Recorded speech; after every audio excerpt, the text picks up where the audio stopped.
नमस्कार दोस्तों, the learning as में आपका स्वागत है। आज हम इंडियन क्लासिकल डांस फॉर्म्स और उनके जो प्रमुख कलाकार हैं, उनका एक कंप्लीट एग्जाम ओरिएंटेड रिवीजन करने वाले हैं। जी। और ये टॉपिक स्टैटिक जीके और कल्चर के सेक्शन में मतलब बार बार पूछा जाता है। बिल्कुल। तो इस सेशन के पार्ट 1 में हम साउथ इंडियन क्लासिकल डांसेस और उत्तर भारत के कथक को कवर करेंगे। तो ये एक बहुत दिलचस्प यात्रा होने वाली है, क्योंकि हर शास्त्रीय नृत्य वो अपने आप में एक पूरी भाषा है। एक भाषा। हाँ, जिसकी अपनी व्याकरण है, अपने शब्द हैं और अपनी कहानियां हैं। तो चलिए इस खूबसूरत सफर की शुरुआत करते हैं तमिलनाडु के भरतनाट्यम से। इसे अक्सर सभी शास्त्रीय नृत्यों में सबसे पुराना कहा जाता है, लगभग 2000 साल पुराना। जी हाँ, लेकिन सिर्फ पुराना कहना इसकी पूरी पहचान नहीं है। इसकी जड़ें जो हैं वो मंदिरों की देवदासी परंपरा से जुड़ी है। देवदासी परंपरा, इसका क्या मतलब है? इसका मतलब है कि ये नृत्य मूल रूप से पूजा का एक तरीका था। अच्छा। देवदासियां मंदिरों में ईश्वर की सेवा में नृत्य करती थी, तो ये एक आध्यात्मिक अभ्यास था। इसीलिए भरतनाट्यम को अग्नि नृत्य भी कहते हैं। अग्नि नृत्य, ये तो बहुत दिलचस्प है। जी, इसके पीछे का विचार बहुत गहरा है। जैसे आग शुद्ध करती है, वैसे ही ये नृत्य शरीर और आत्मा को शुद्ध करता है। आप इसकी हरकतों में वो तेजी और वो ऊर्जा देख सकते हैं। तो मतलब एक भरतनाट्यम की एक प्रस्तुति वो सिर्फ एक डांस परफॉर्मेंस नहीं है, बल्कि एक रस्म है। बिल्कुल, एक अनुष्ठान है। और हमारे स्रोतों में आलारिपू और तिल्लाना जैसे शब्दों का जिक्र आता है। हाँ, ये एग्जाम पॉइंट ऑफ व्यू से बहुत जरूरी है। ये क्या है? ये उस अनुष्ठान के दो छोर हैं। किसी भी भरतनाट्यम प्रस्तुति की शुरुआत होती है आलारिपू से, आलारिपू। जिसका मतलब है फूल का खिलना। ये एक तरह की वंदना है। ओके। और प्रस्तुति का अंत होता है तिल्लाना से, जो एक खुशनुमा और बहुत तेज रचना है, एक तरह का क्लाइमैक्स। अच्छा, तो आलारिपू से शुरुआत और तिल्लाना पर अंत। जी, और ये दोनों शब्द मैचिंग एलिस टाइप क्वेश्चंस में अक्सर पूछे जाते हैं। और एक कला को मंदिरों से निकालकर दुनिया के मंच तक लाने का श्रेय किसे जाता है? इसमें सबसे बड़ा नाम आता है रुक्मणी देवी अरुणडेल का। उन्हें आधुनिक भरतनाट्यम की जननी भी कहा जाता है। उन्होंने ऐसा क्या किया जो इतना क्रांतिकारी था? देखिए, 20वीं सदी की शुरुआत में ये कला खत्म होने की कगार पर थी। अच्छा। और इसे सम्मान की नजर से नहीं देखा जाता था। रुक्मणी देवी, जो एक उच्च ब्राह्मण परिवार से थीं, उन्होंने इसे सीखा और एक ऐसा स्वरूप दिया जो समाज को स्वीकार्य था। मतलब उन्होंने इसे एक नया सम्मान दिलाया। बिल्कुल, वो राज्यसभा में नामित होने वाली पहली नर्तकी भी थी और उन्हें 1956 में पद्म भूषण भी मिला। इनके अलावा और कौन से बड़े नाम हैं भरतनाट्यम ने? टी बाला सरस्वती एक बहुत प्रमुख नाम है। फिर यामिनी कृष्णमूर्ति हैं, जो कुचिपुड़ी भी करती हैं। सोनल मानसिंह भी तो हैं। जी, सोनल मानसिंह वो सबसे कम उम्र में पद्म भूषण और पद्म विभूषण पाने वाली नर्तकी हैं। वो ओडिसी से भी जुड़ी हैं। और मृणालिनी साराभाई का नाम भी बहुत महत्वपूर्ण है।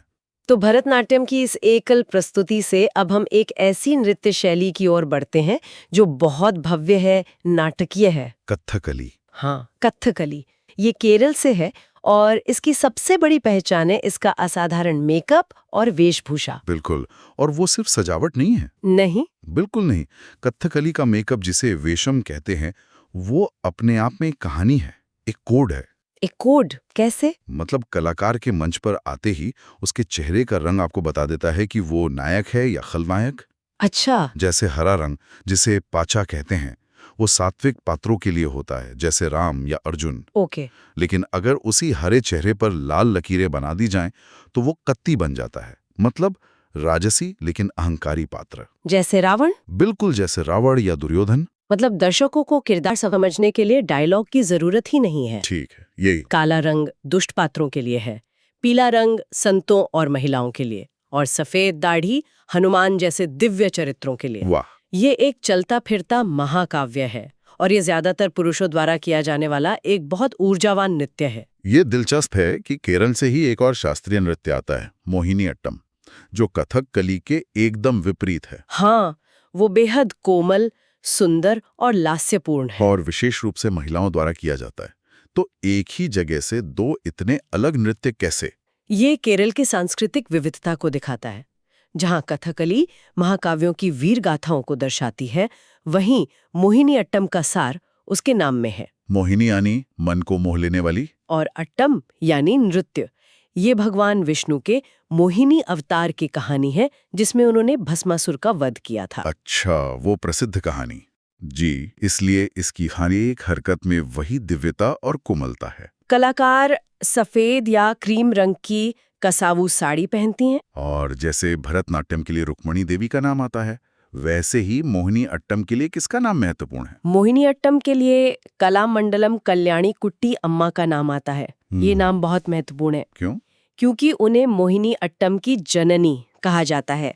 उन्होंने इस नृत्य को एक व्यवस्थित और शास्त्रीय ढांचा दिया। और प्रसिद्ध कलाकारों में? हेमा मालिनी और श्रीदेवी जैसी अभिनेत्रियों ने इसे बहुत लोकप्रियता दिलाई। इनके अलावा सुनंदा नायर और भारती शिवाजी भी बड़े नाम हैं। चलिए अब केरल से पड़ोसी राज्य आंध्र प्रदेश चलते हैं, जहाँ का शास्त्रीय नृत्य है कुचिपुड़ी। कुचिपुड़ी जो आंध्र प्रदेश के कृष्णा जिले के कुचेलापुरम गांव से आया है। हमारे स्रोतों में इसे एक नृत्य नाटिका कहा गया है। ये बाकियों से कैसे अलग है? कुचिपुड़ी में नृत्य, नाट्य और गीत तीनों का संगम है। मतलब इसमें डांस के साथ साथ भाषण और अभिनय भी शामिल है। अच्छा, तो ये एक डांस ड्रामा जैसा है? हाँ बिल्कुल।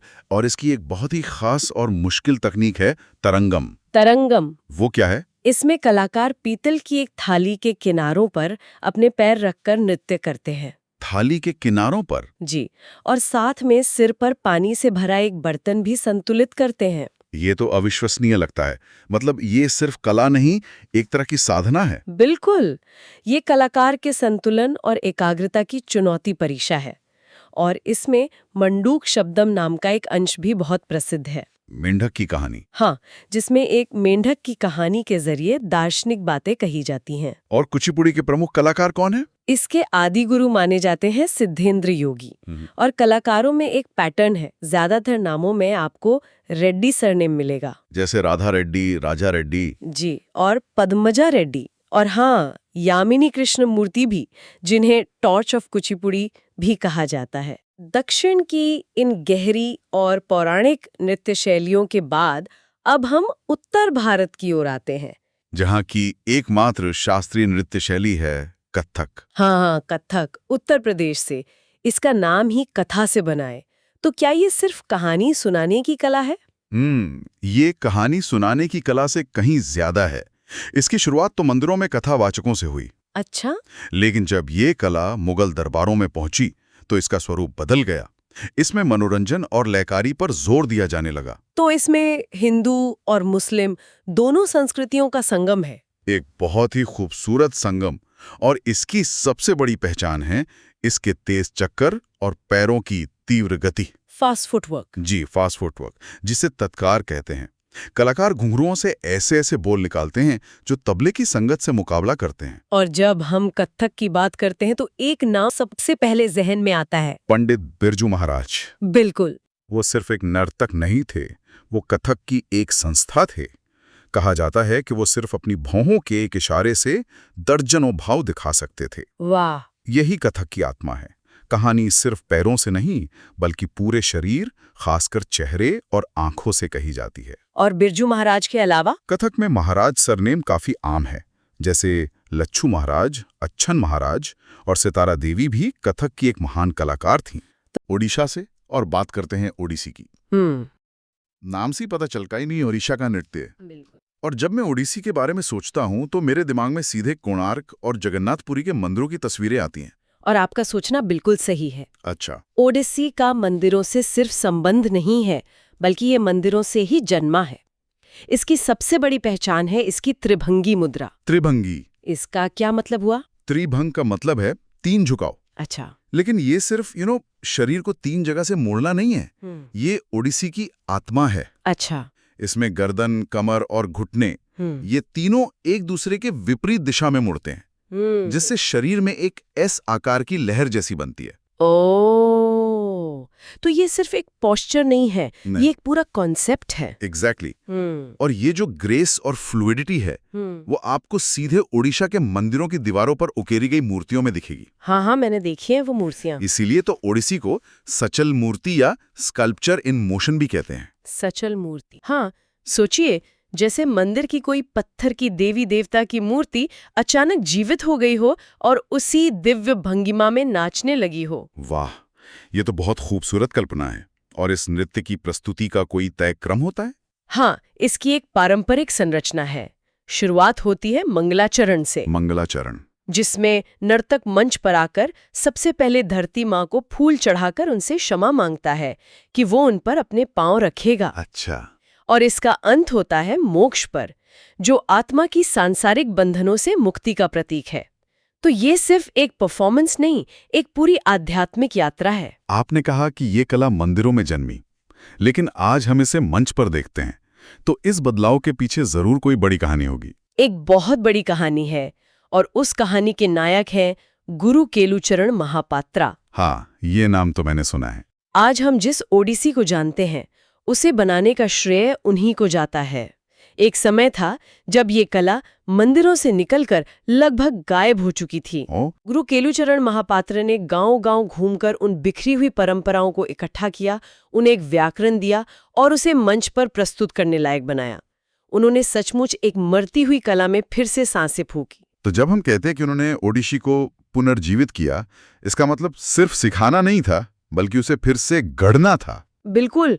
उन्होंने ही 1993 में सृजन नाम का स्कूल खोला, जो आज ओडिसी का एक बहुत बड़ा केंद्र है। और वो पद्म विभूषण पाने वाले ओडिशा के पहले व्यक्ति भी थे। हाँ, उनका योगदान अमूल्य है। इनके अलावा और भी तो बड़े नाम होंगे। मुझे सोनल मानसिंह का नाम याद आता है। हाँ, सोनल मानसिंह एक बेहतरीन उदाहरण है, क्योंकि वो भरतनाट्यम और ओडिसी दोनों में पारंगत हैं। लेकिन एक और नाम है जो बहुत हैरान करता है, इलियाना सिटारिस्टी। इलियाना सिटारिस्टी, ये नाम भारतीय तो नहीं लगता?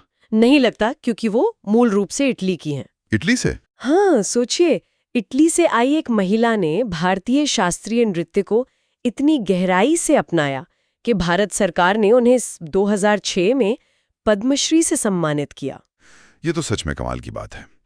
वैसे इतने सारे नाम याद रखना, खासकर परीक्षा की तैयारी करने वालों के लिए थोड़ा मुश्किल हो जाता है। हाँ, ये तो है। हमारे सोर्स में इसे लेकर एक मजेदार ट्रिक दी गई थी। अच्छा, बताइए। ट्रिक ये है, जो अपने चरणों से उड़ान भरता है वही नायक और महापात्र होता है। हल्की हंसी। इससे चरण, पटनायक और महापात्र सरनेम वाले कलाकार याद रखे जा सकते हैं, जैसे कालीचरण पटनायक, मोहन महापात्र और दुर्गाचरण रणवीर। काफी दिलचस्प है। चलिए अब उड़ीसा के मंदिरों से निकलकर और पूर्व की ओर चलते हैं, मणिपुर की शांत और हरी भरी वादियों में। तो ओडिसी में हमने देखा कि कैसे मूर्तिकला और आध्यात्मिकता मिलकर सचल मूर्ति बनाते हैं। अब अगर हम मणिपुर की बात करें, तो वहां भक्ति का रूप कैसा है? हाँ, मणिपुरी नृत्य का स्वभाव ओडिसी से बिल्कुल अलग है।